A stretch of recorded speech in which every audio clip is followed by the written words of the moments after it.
Pemirsa seri pemahaman Skriptura yang saya kasih dalam Kristus Yesus, kita akan membahas seri SPS ke-7 yang mengambil tema Surat Galatia.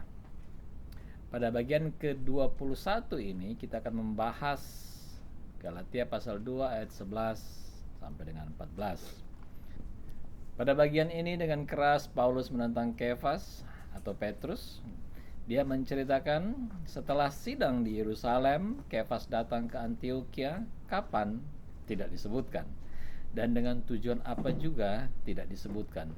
Menurut Lukas dalam Kisah Para Rasul, bahwa antara Yerusalem dan Antiokhia memang sering terjadi mengunjungi.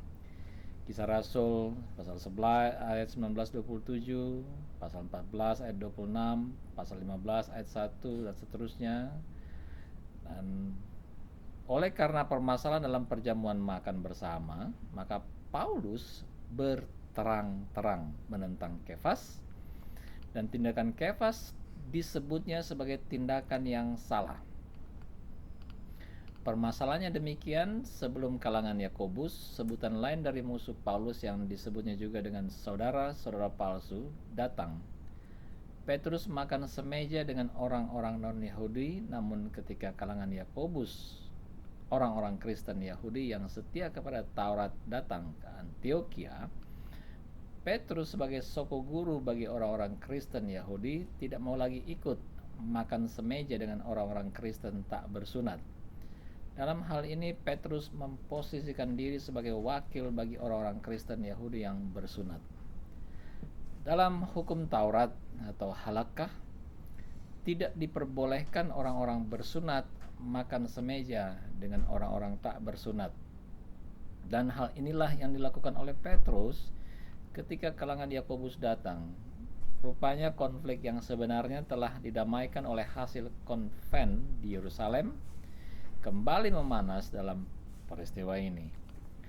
Yang menjadikan persoalan semakin menajam, orang-orang Yahudi yang turut datang bersama Petrus, yang semula juga turut makan semeja dengan orang-orang Kristen tak bersunat, ikut-ikutan dengan perilaku Petrus. Dan bahkan Barnabas juga ikut serta. Sejak saat inilah hubungan antara Paulus dan Barnabas terpecah.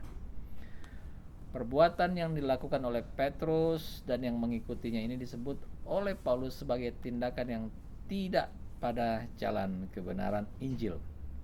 Dan dengan terang-terangan Paulus memarahi Petrus dengan sinis. Jika engkau seorang Yahudi, hidup secara kafir dan bukan secara Yahudi, maka bagaimanakah engkau dapat memaksa saudara-saudara non-Yahudi untuk hidup secara Yahudi?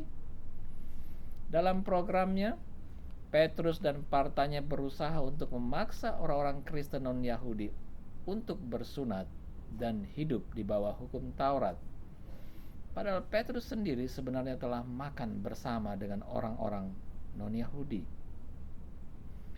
Jadi pernyataan Paulus di sini adalah pernyataan sinisme. Tentu saja pemaksaan kehendak Petrus di sini bertentangan dengan ajaran Paulus tentang pembenaran yang akan dijelaskan pada bagian berikut. Dalam melayani Tuhan, kemunafikan harus dijauhkan karena kemunafikan adalah awal dari sebuah perpecahan. Amin. Soli Deo Gloria.